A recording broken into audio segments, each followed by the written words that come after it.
Good morning, Seacrest friends. Boker Tov. It's good to see you, and I hope you are doing well. Beautiful morning today, and I am happy to be with you once again. I'm going to begin a series of talks today and going through a number of weeks from now. And frankly, I don't have any agenda in terms of when we're going to finish this or how quickly we're going to move through it. But uh, I hope you will enjoy this, and I think that it will be informative. And I'm having fun doing some research, so I hope my enthusiasm for the subject will come through your television set as we study this together. One of the questions I am frequently asked is about the various denominations of Judaism. How is Orthodoxy different from modern Orthodox? What is the Satmar movement? What is Haredi? What is Chabad? How does Reform Judaism differ from conservative Judaism? And the subject has come up for me many, many times over the years because I have found that in speaking with people and asking them what sort of Judaism they were raised in and what they practice now has been an interesting touch point for a conversation. Many people are very proud of the denomination in which they were raised. I was raised Orthodox, I was raised conservative. I'm a conservative Jew, I'm a Reformed Jew. But when pressed a little bit further, there are many people, and in fact, most people I have this conversation with, who have difficulty defining what that particular denomination of Judaism means, stands for, what their rituals and practices are, what they believe, and so on. So, somebody who was raised as a conservative Jew might say to me, well, I had a bar mitzvah and all my kids had bar and bat mitzvahs. And that somehow distinguishes them as a conservative Jew. Or I grew up keeping strictly kosher in my home, in my mother's home, and I kept strictly kosher in my home until recently. And that makes me Orthodox.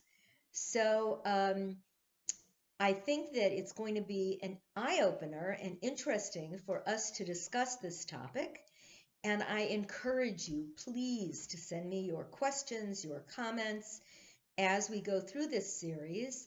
You can send me information on your own experiences of growing up and what type of practice you had in your home and what you called it, and how it has either stayed with you, left you, made you feel more Jewish, less Jewish, and so on.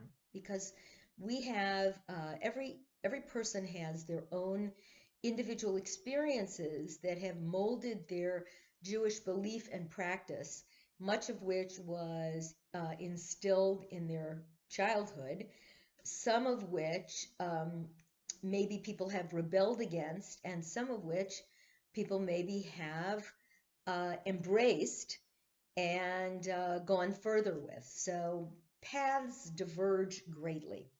So I hope you're going to enjoy this series. I think it's going to take us several weeks to really understand. And I encourage you, as I said, to please email me your questions or call my phone in my office and leave your questions on my phone or tape them to my door or do whatever you'd like to do.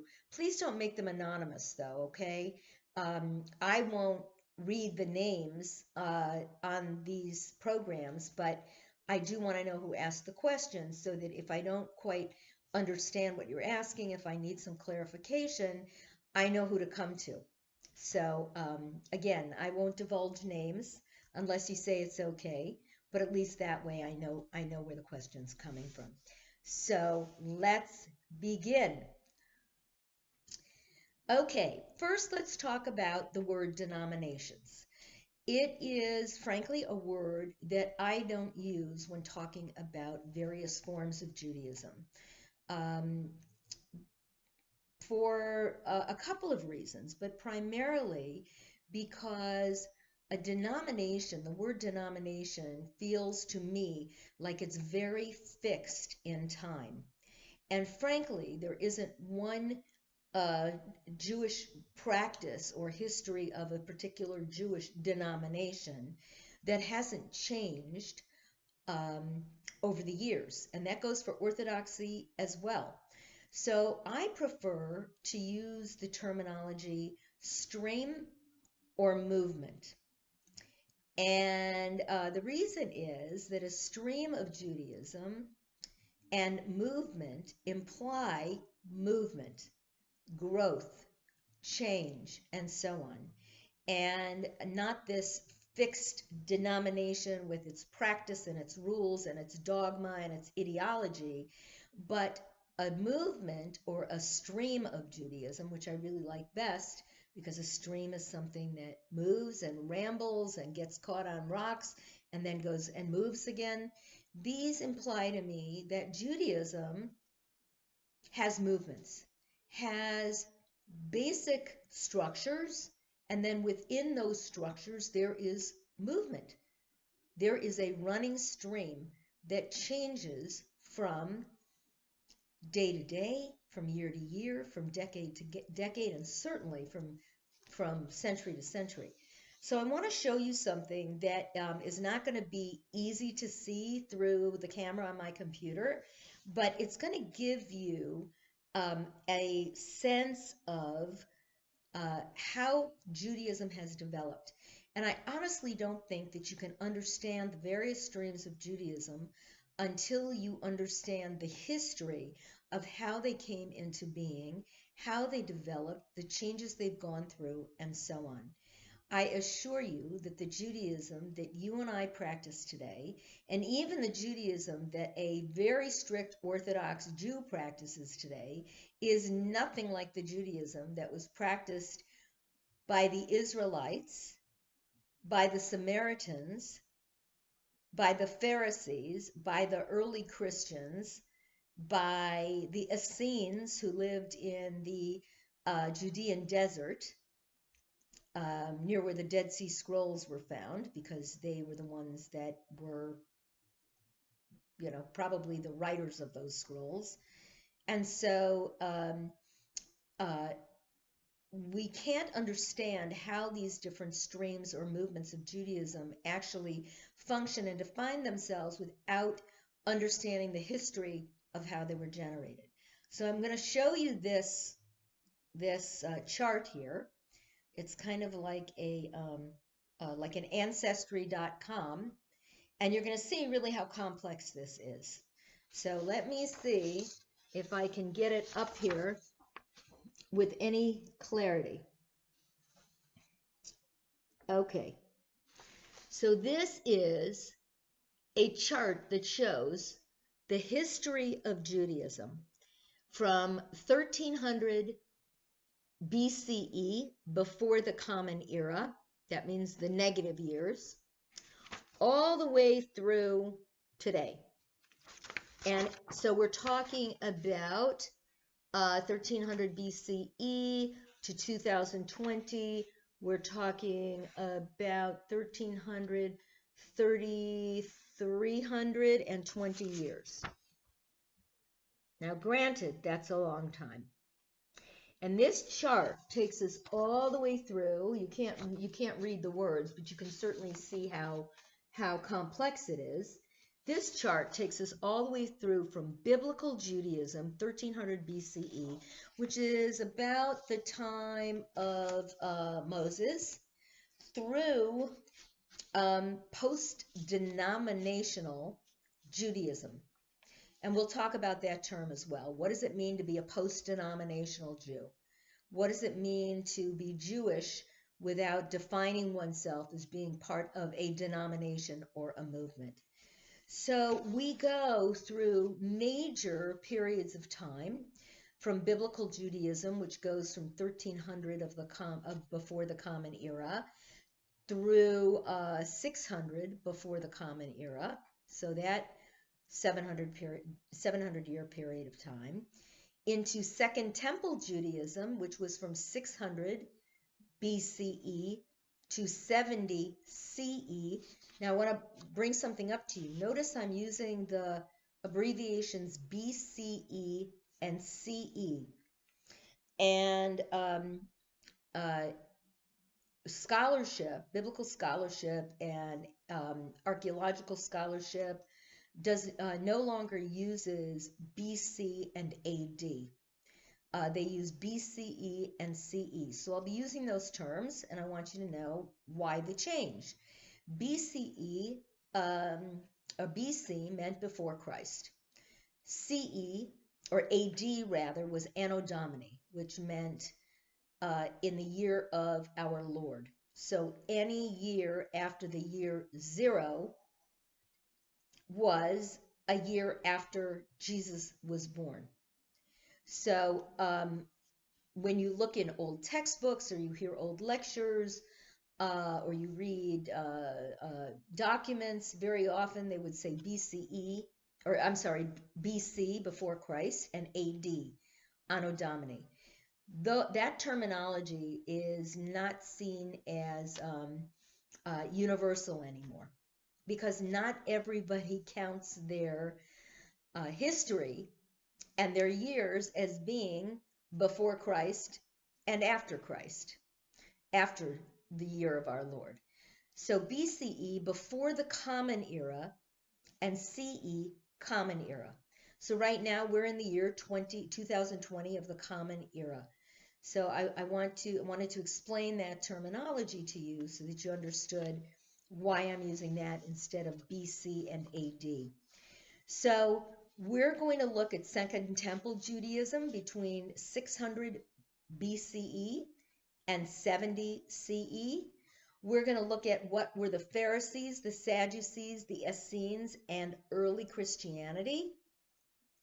And then Rabbinic Judaism, which is the Judaism that started in the year 70 of the Common Era, the year that the temple was destroyed in Jerusalem, the Second Temple, and then up through the present day.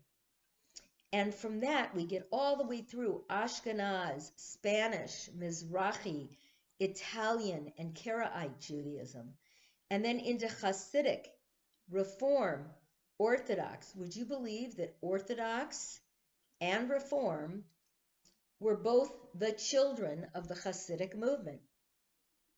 One was a rebellion against, and the other was an acceptance of. And from Orthodoxy came conservative Judaism, modern Orthodox, ultra-Orthodox, post-denominational. And from Reform came conservative also, humanist, post-denominational, and from conservative we also get Reconstructionist. And by the way, this is not all of it. This represents a lot of it, but not all of it. So, and you can see, as I said, how very complex this family tree is, and how far removed we are from the biblical Judaism of 3,300 years ago. So that was one chart I wanted to show you, one image. And the next one came from the Pew Research study that was done in 2013. Many of you, I'm sure, remember it. It was an enormous study that was done. It was a survey of U.S. Jews. It was done from February. It was done in February of 2013, February through June. And then the information came out and showed some very interesting things about the current status of American Judaism.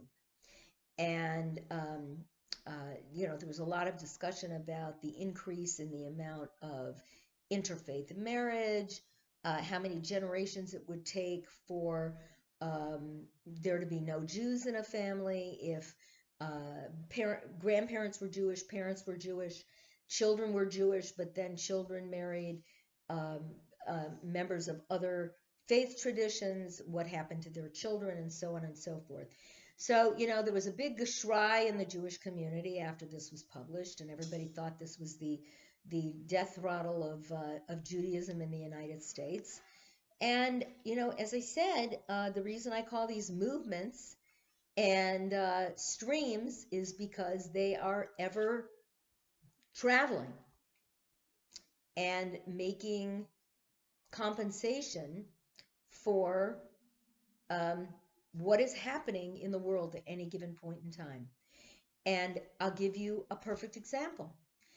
The Orthodox movement, which of course does not use any electronics on Shabbat, absolutely not, and certainly not on the Chagim, on the important holidays, this year permitted Passover Seders to be done via Zoom in order to keep families together for Pesach. So even in, that was towards the beginning of the pandemic. Excuse my adjusting this pillow here. I've been getting a backache from sitting and lecturing. Even in the strictest Orthodox movement, they approved the use of Zoom technology so that families could worship together and share a Seder together. So this particular Pew research that was done in 2013, so it's not that long ago, 7 years, maybe some trends have changed, shows that there are some large chunks of denominational affiliation. Now, the one thing about this study that is important to understand is that the people who were interviewed for this Pew Research study were self-identifying. In other words, when asked what their faith tradition was, they said that they were Jewish. They didn't say, I'm half Jewish. They said, I identify as Jewish.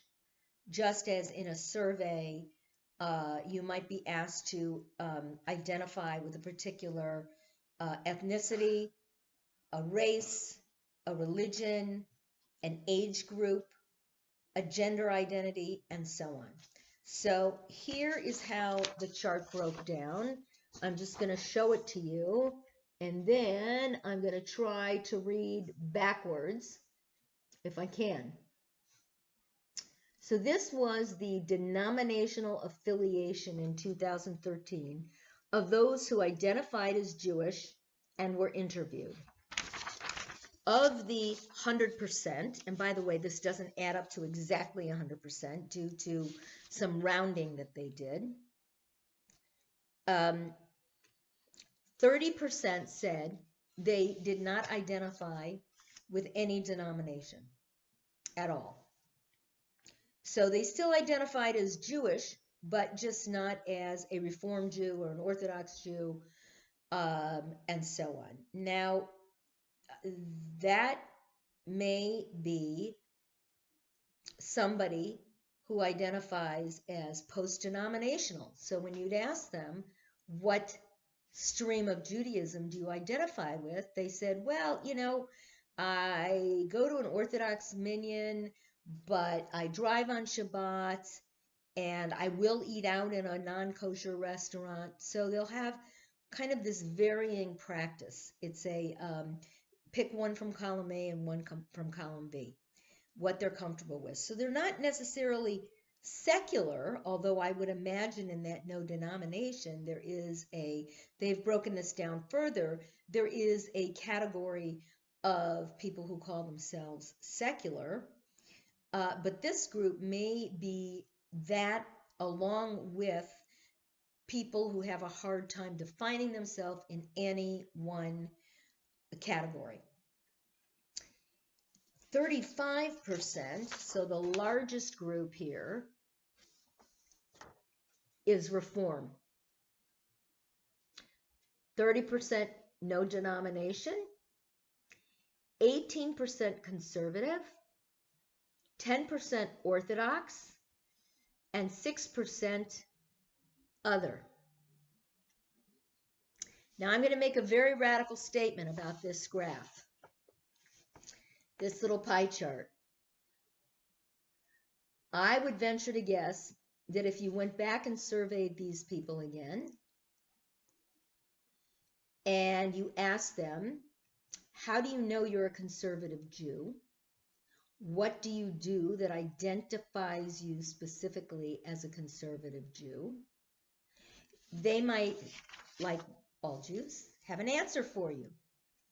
Whether or not that answer is correct, however, is an entirely different matter.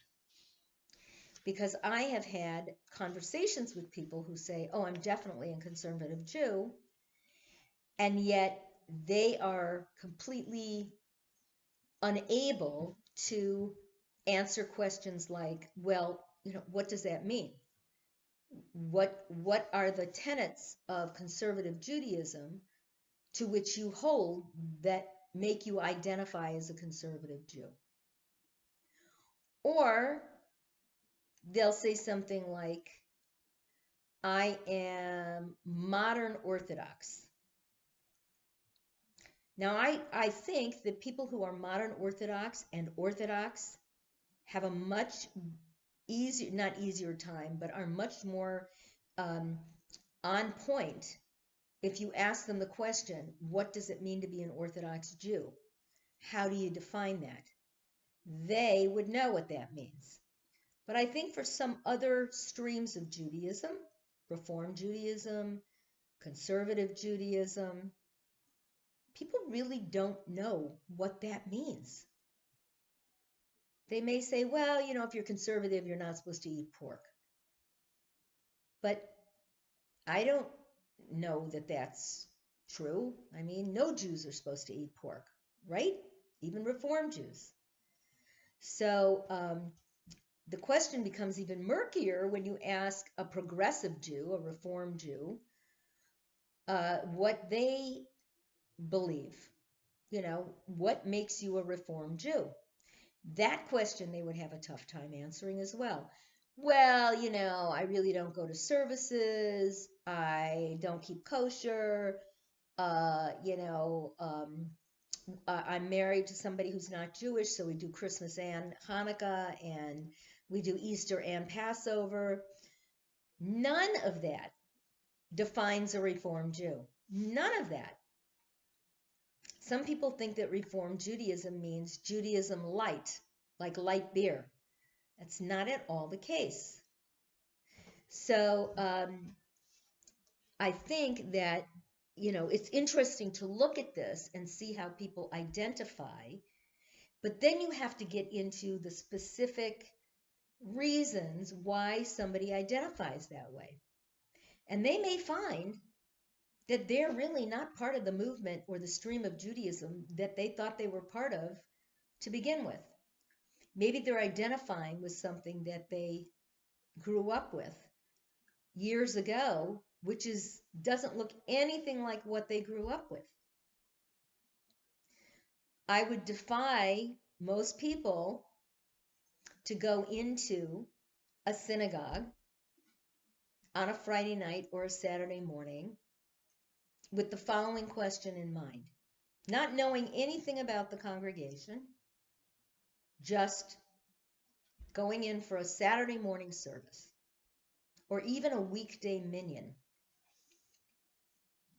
and coming out and being asked the question, was this a conservative congregation or a Reform congregation? And I bet there would be a lot of people having a significant difficulty answering that question, because those two streams of Judaism have flowed into one another in so many ways that it's very difficult to distinguish. And in fact, there are those who are proponents of merging those two streams of Judaism. And in fact, there are many congregations that, out of a variety of needs, either a loss in membership, an aging population, geographic challenges, maybe they're in geographic areas that were once very once flourished, had lots of great business, but now they've fallen on harder times. I can think, for example, of small communities in Ohio where I served a pulpit that were industrial cities, very much involved in the rubber industry and the automotive industry and other manufacturing that fell into horribly difficult times in the 90s and the early 2000s and closed up enormous factories where so much of that business left. And no longer are there enough Jews or enough money to sustain a conservative congregation and or a reform congregation, maybe one Chabad, and two rabbis, two cantors, and so on. So we have seen merging of congregations with one rabbi, one cantor, maybe one educator in a community religious school, because practices, rituals, and so on, observance has become not necessarily indistinguishable, but less distinguishable than maybe it was a generation or two generations ago. And don't forget, generations are not 20 to 30 years anymore. Generations are more like 5 to 10 years now because technology is creating much more rapid generational shifts. So, what are you? What kind of a Jew are you? A number of years ago, there was a Protestant writer who wrote a book on the different zones of the United States and what the religious practice was in Christianity in those different zones of the US. And I was living in Seattle, Washington at the time, and one of the 9 zones was the Pacific Northwest. And the most common answer that was given in that particular volume of the study when people were asked, what is your religious affiliation? The answer was none, N-O-N-E. So the author actually called that zone the none zone because there was so much non-affiliation. Now, when we talk about affiliation, we're talking about something that really indicates how you identify as a Jew or as a Christian, as a Muslim, and so on. In other words, in Judaism, are you affiliated with a synagogue? Do you go to a chavurah? What do you do Jewishly that first of all defines you as Jewish, and secondly, that defines you as a specific stream of Judaism. So we're going to be looking at all of these things. You're going to learn about the different streams, denominations, movements, whatever you want to call it. We're going to learn historically how they came about. And we're going to come up maybe with some definitions of our own for ourselves as to how we maybe practice or don't practice our own Judaism. So this isn't going to be a lecture that says you got to practice. This is going to be an exercise in exploration. We're going to learn about how we might define ourselves and what it means to define ourselves Jewishly that way. So I'm going to leave you with this quick story. Mr. Cohen was marooned on a desert island for 10 years. He tried to get off and he tried to get off and he couldn't. So he made life for himself there. And about 10 years after he was marooned, all of a sudden a huge ship comes by, a cruise ship, and he sends up his last flare. And they come to the island and the captain of the ship gets off the ship. And of course, Mr. Cohen by that time is emaciatingly thin, and he's living off nuts and berries and whatever reeds and pieces of vegetation he can find. And he's shaggy and his hair is long and he's got a beard down to his waist. And the captain of the ship notices that Mr. Cohen has 2 synagogues. They're very rustic. They're built out of bamboo and reeds that he found and so on. And the captain says to Mr. Cohen, you know, Mr. Cohen, I understand you're a man of faith and that religiously this is what brought you through this terrible trial and tribulation in your lifetime. But I see you've taken the time, the opportunity, the energy to build 2 synagogues. Why 2? And Mr. Cohen says, are you kidding? That's the one I belong to, and that one I wouldn't set foot in. And that's how many of us respond when we support our particular Jewish stream, movement, or denomination. We become we become like vigilante. We become very, very empowered to talk well about that particular denomination. So I hope you enjoy this ongoing course. I think it's going to rattle some cages. Whatever you are is perfect with me. I love you no matter what. And hopefully we'll have some good discussions from this. So please send me your questions, email me, call me.